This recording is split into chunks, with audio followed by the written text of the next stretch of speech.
birthday in a couple of days. Thank you. Thank you, guys. Grazie mille, Marco. Thank you, Gary. Thank you, Deb. Thank you, Maurizio. Thank you, Francesco. Thank you to our amazing candidates here tonight. Merci, mes amis. And thank you all for being here tonight. Tonight is a very special night for me. Tonight, it's October 18th, 2019. Today would have been my father's 100th birthday.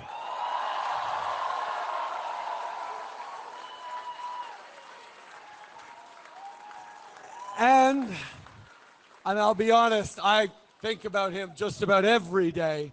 But on a day like this, it is a moment to sort of pause and reflect on the values he shared, the values he raised us with as kids, but also the vision he had for this country as truly a just and generous society that looked to the future with passion and optimism and always looked to go forward. But as tempting as it is for me to reflect on the past, I also have a really good reason to think about the present and the future on October 18th, because it is also my son Xavier's 12th birthday today.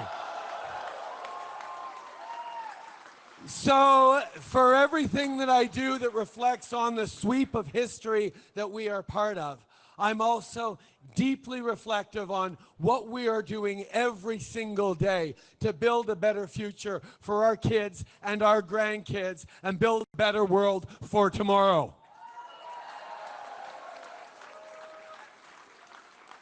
And also, as we approach these last final days of this election campaign, I can't but help think of a lesson my father taught me that I have in turn passed on to my son that sort of encapsulates the feeling we have as we look through these next 3 days. My father always used to tell me that when you're paddling across a big lake and the clouds get darker and the wind comes up and the waves start to show white caps and break a little more, there really only is one thing to do. Sing louder and paddle harder. And that's exactly what we do. And that's what we do as liberals. As we reflect on the storms going on around us in the world and the challenges we face as a society, picking the right things moving forward, to pull together, to stay positive and stay ambitious about how we're going to build a better world all together.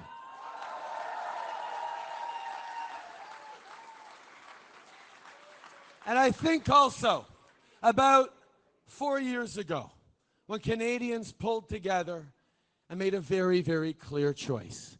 You see, we had seen the effects and the impact of 10 years of Stephen Harper's government focused on cuts and austerity,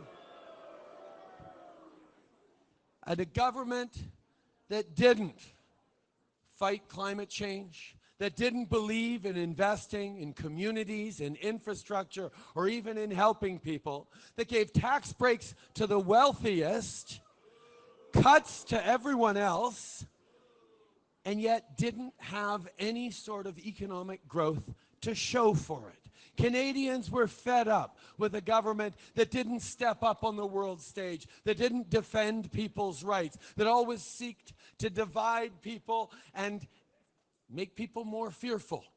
And 4 years ago, Canadians pulled together from coast to coast to coast, and we made a different choice. We made a positive choice to invest in our country.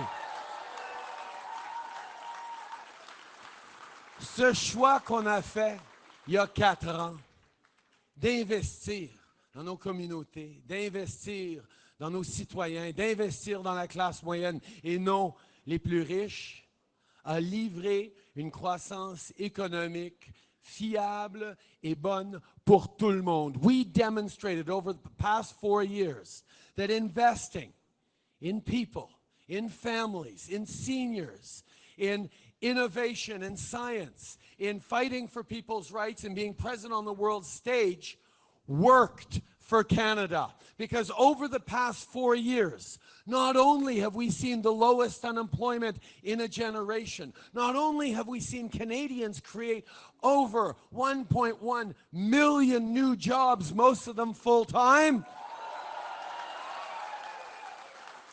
but we have also been able to lift 900,000 Canadians out of poverty. And 300,000 of them were kids.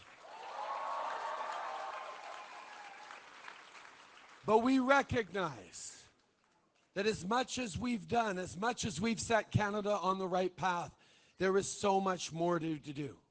We recognize that over the past 4 years, we rolled up our sleeves and we created the first real national plan to fight climate change in Canada's history. When we took office, there were only a few regions in this country that had stepped up in the fight against climate change. The federal government under Conservatives that didn't want to do anything. But Canadians already knew that this was a pressing priority. This was something we had to step up for our kids, for future generations. And municipalities and provinces, some provinces stepped up, but we needed a federal government to step up with a pan-Canadian plan. And that's exactly what we did. Because of the work we did, it is no longer free to pollute anywhere across this country. And we did that in a way, as Ontarians know, that not only puts a price on pollution, but returns more money into Canadians' pockets so we can afford this transition we need. Because that has been our focus from the beginning. First thing we did, lowered taxes for the middle class and raised them on the wealthiest 1%. Then we delivered a Canada Child benefit that helped 9 out of 10 Canadian families with hundreds of dollars a month to help them get by on everything. And that worked so well that we actually indexed it to the cost of living 2 years ahead of time. More than that, on the environment, we recognized that yes, investing in green technology, investing in that transition is really important. But we also need to make sure we are protecting and preserving nature at the same time. When we took office in 2015, only 1% of Canada's coastlines and oceans were protected. And we said we're going to protect 10% in just 5 years. Well, my friends, we didn't do that. Instead, in just 4 years, we protected 14%. We brought in a world-class oceans protection plan. We're phasing out coal. We're phasing out single-use plastics. We know there is so much more to do, but we have gotten started.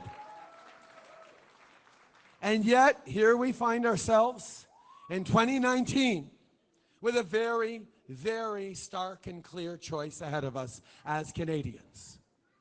The question is, do we continue on the progress that we've made over these past 4 years, continue to fight climate change, continue to invest in Canadians, continue to grow the economy in ways that works for everyone?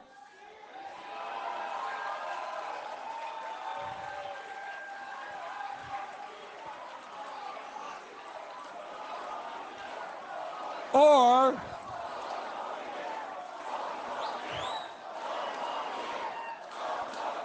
thank you, guys. So the question we are facing in just 3 days as a country is, do we continue to move forward, or do we let Andrew Scheer take us backwards? But that is the question. And you can understand, looking back, why he did this. He didn't want to share his fiscal plan and his platform with Canadians before the debates so we could ask him questions about it. He waited until the very end of the campaign on a Friday evening before a long weekend to share his platform with Canadians. And once we looked at it, we understood why. The only thing in that platform is cuts, cuts, cuts. $53 billion worth of cuts. To put that in perspective for those of you here in Ontario, that is 4 times as much in cuts as Doug Ford is inflicting on Ontario. I mean, we're getting to know these Conservatives, aren't we? They say they're for the people when they campaign, and when they get elected, it's cuts and tax breaks to the wealthiest. That's not what Canada needs. And Stephen Harper failed at it. Now Andrew Scheer is bringing back Stephen Harper's approach, perhaps the only time Conservatives have ever tried to recycle anything.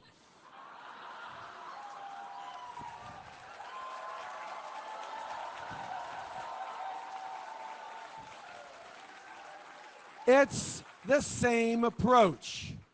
Cutting services, cutting help for families, but a few tax breaks for the wealthiest.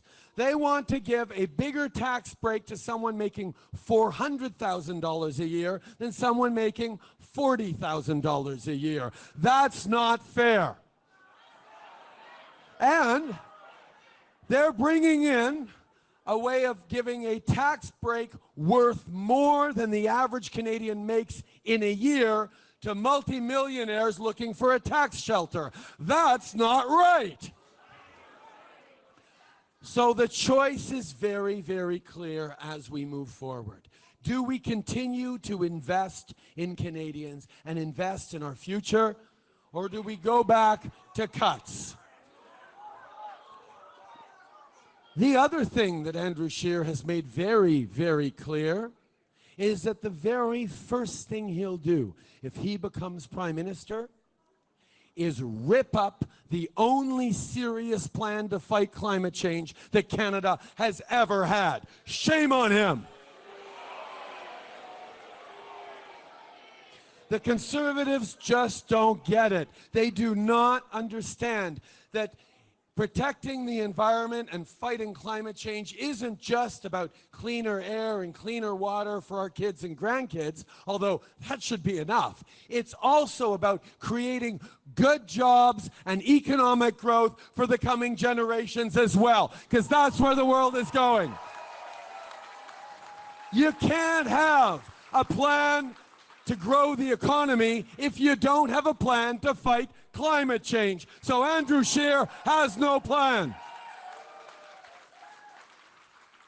Et on se souvient aussi que ces coupures vont toujours tout d'abord aux plus vulnérables. C'est ce que Doug Ford a fait quand une des premières choses qu'il a coupées, c'est des coupures pour des familles avec des enfants autistes et des coupures pour des services aux communautés franco-ontariennes. Et nous, libéraux, on va toujours défendre les familles et les minorités de langue officielle partout au pays.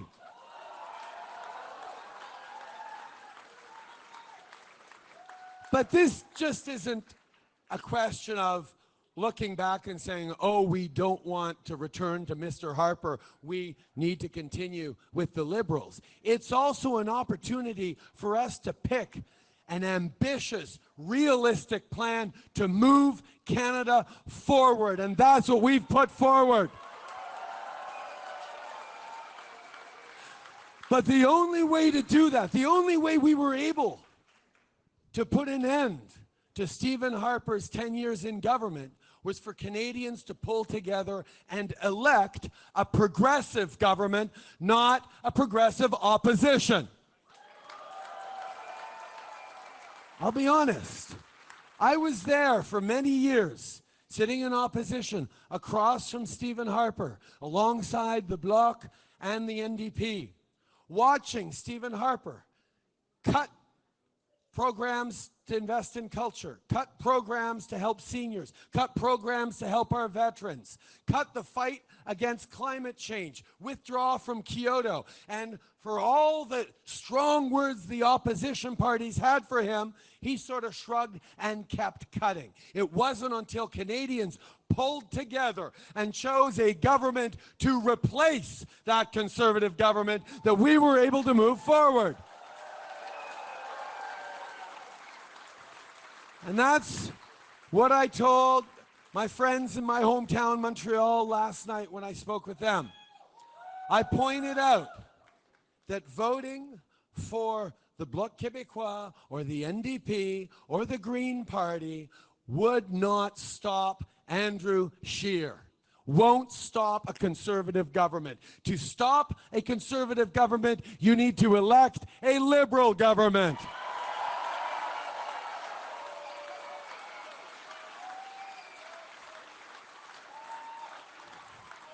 Et le Québec en est l'exemple. On a vécu pendant bien des années avec un Bloc québécois qui parlait fort pour les Québécois, mais qui ne pouvait pas porter les valeurs québécoises, ces valeurs progressistes à travers le pays. Et c'est pour ça que je sais que les Québécois veulent être dans l'action et non dans l'opposition avec un gouvernement libéral.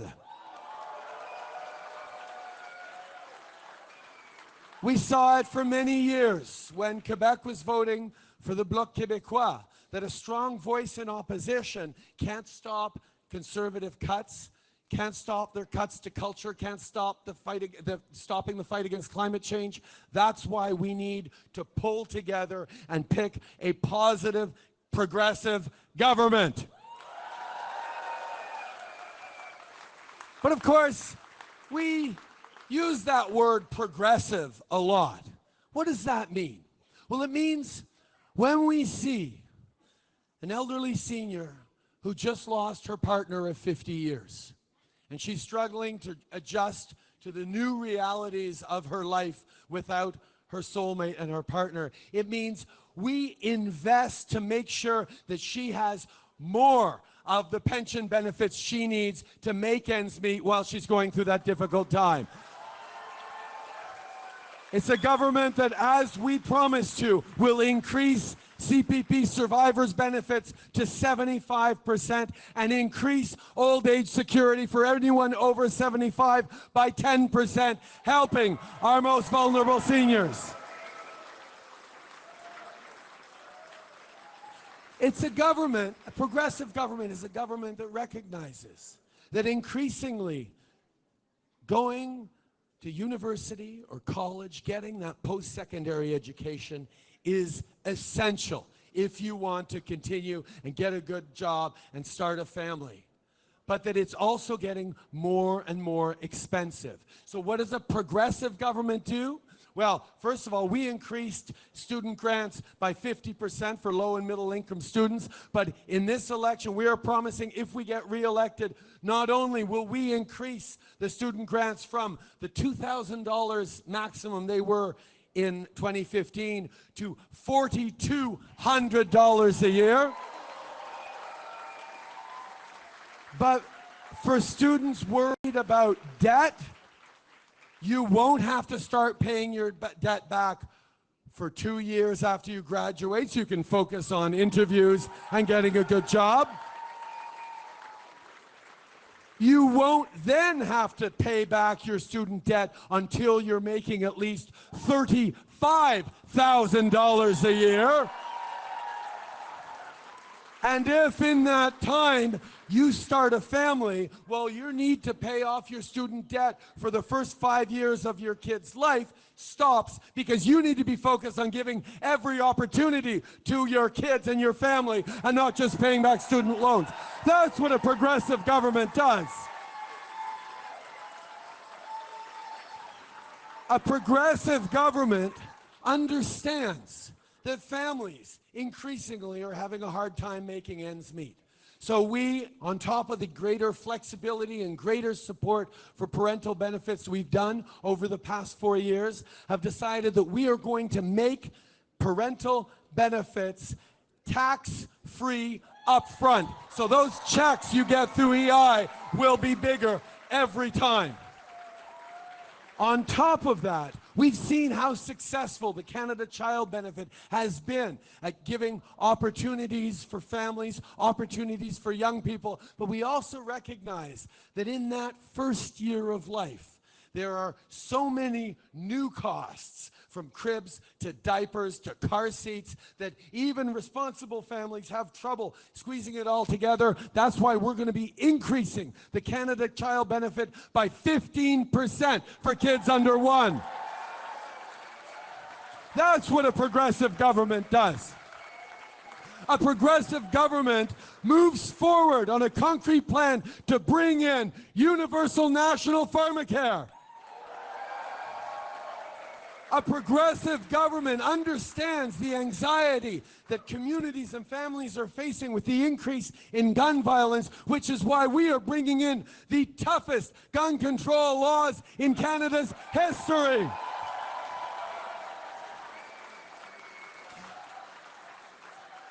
And a progressive government hears the hundreds of thousands of kids and young people who walked in the streets of our cities over the past few weeks, who are walking today in Edmonton, calling for more action on fighting climate change, and a progressive government steps up.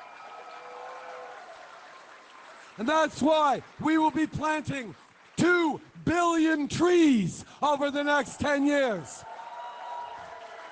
Investing in clean technology, helping home retrofits, giving you money up front. These are the things a progressive government will do if we choose Forward on Monday.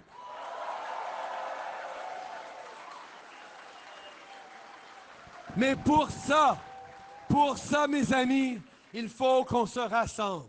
Il faut qu'on fasse le bon choix.